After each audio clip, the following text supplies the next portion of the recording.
Many months ago, we began a journey that we called Acts 242. Scores of groups across the Diocese of Owensboro involving hundreds of people were gathered in small groups to reflect upon the Holy Eucharist, part of a 3-year renewal of the Eucharist being celebrated across the United States. This is drawing near the end of year 2 of that experience, reflecting upon the extraordinary mystery of Christ present in the bread and wine, really present, as we've spoken about.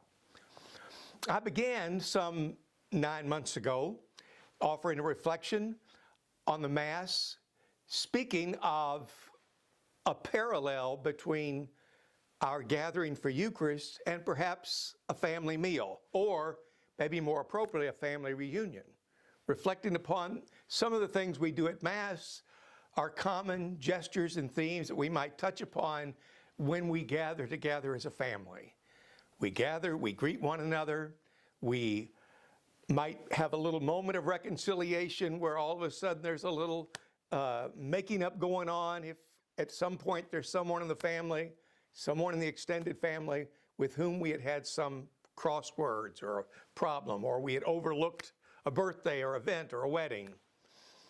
We go on to offer the food and bless the food and share the food. And then at the end, we send one another forward.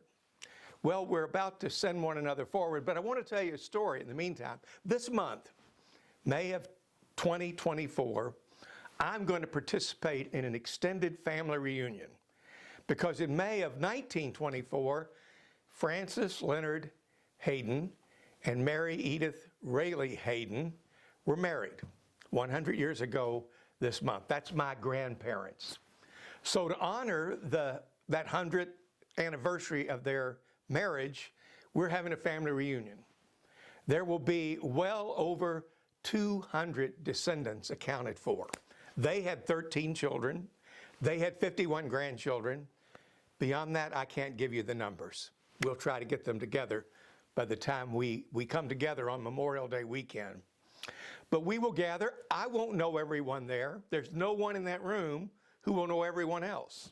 At best, I might be able to identify some of the younger people as a cousin's son or daughter or grandson or granddaughter. At this point, counting my grandparents, there will be 6 generations to reflect upon. My grandparents have long been gone, over 40 years. 11 of their 13 children have passed away. A handful of the 51 grandchildren have passed away, as have some of the great-grandchildren. So like every family, there's been birth and loss.